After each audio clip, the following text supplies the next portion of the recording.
going on, you guys? Today we're going to be installing this 2J Racing E210 sedan rear bash bar. We're going to be putting it on the Corolla, obviously, the E210. Got some regular tools. Gonna have to maybe jack up the car. It's up to you. It is kind of a tight squeeze if you just go straight under. But I jacked up the car so there's ample space to work in. And yeah, let's get to it. So it comes with this bash bar and these bolts. Not sure where these go yet, but we'll find out. Let's get started. All right, so we're currently under the car. Here is the muffler. Looks like you have two tabs you need to take off here. And then as of right now, I see one just regular Phillips on this side, and then one regular Phillips on this side. It's kind of a tight squeeze, but if you can see it right there, what we're gonna be doing is kind of just taking it off this these little clips on the inside of the actual, I believe this is called the valence, so I'm just gonna call it that. Looks like there's a few clips, but let's get these off first. I'm gonna start with these tabs. I'm gonna use a flathead screwdriver. All right, so these are pretty simple to take off. I'm just using a flathead. You're gonna go between the actual button, and you're just gonna be turning it a little bit, and it should just pop out. Just like that, no damage at all. Okay, now that these are out, take off this screwdriver here. This what is it called? Screw. Take off that screw. Now we're gonna take off this screw right here. Just regular Phillips screwdriver. That's all you need. All right, so you're just gonna have to pull this out inwards, just because this part is actually flushed inside here. I'm just gonna pull it out, and then everything should start popping off. It's kind of hard to do this with one hand, but just go do them gently. Don't like force it off. Just let it naturally come off as you pull it. So that's all. All right, this whole thing is off. You can see where the clips are.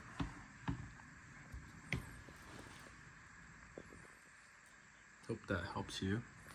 This is what it looks like about the cover.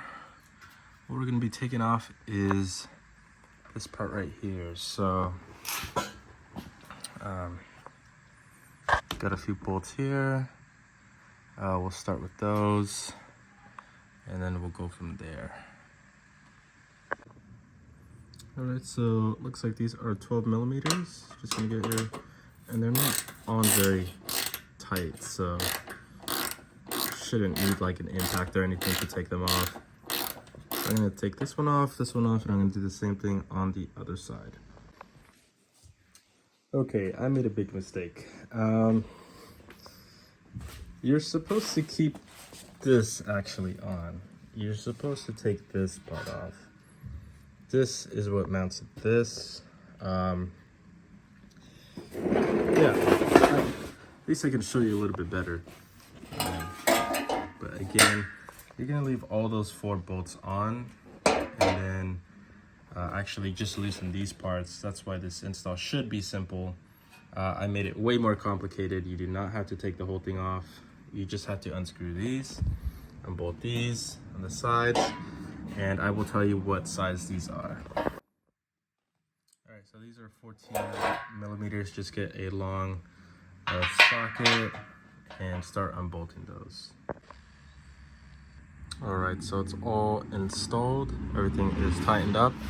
One thing I did have to do is knock off this, there's a stud sticking out. You don't need it. Even with the crash bar, OEM crash bar, it's mainly just a guide stud, so it's not 100% necessary. So knock that off just with a hammer and file it down with, you know, a metal filer if you have. And yeah, everything. These are 14s, these are 12s. Everything is very tight. I would highly recommend getting a few things like a short and long lugs, as well as an impact, just to make sure everything is tight. Not 100% necessary. It will make things a lot easier, as well as a ratcheting wrench.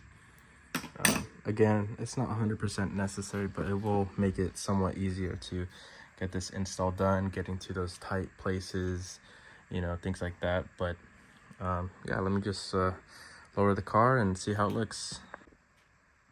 All right, so this is how it's looking completely down. So some of the functionality with this bash bar is, it's not just for looks, it's actually functional. You can supposedly jack up your car. I'm gonna put this glove just so it doesn't scratch. From the back. So let's actually see how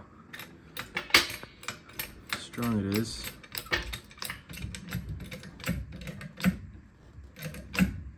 Yeah.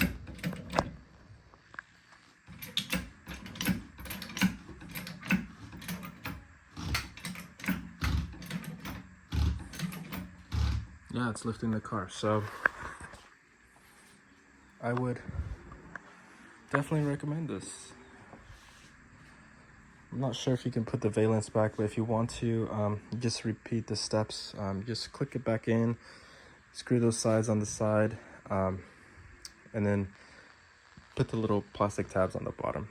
If you want to reverse the process, will it fit? I don't know. I can try to test it out maybe in another video. Let me know if you want to see that. If not, then yeah, this is how I'm gonna rock it for now. Maybe clean up the sides. Maybe eventually, if I completely decide to not use the rear valence, I might cut these tabs off and clean up the side. Maybe spray paint it black in the back or something. But yeah, hope you guys found this helpful, and happy modding.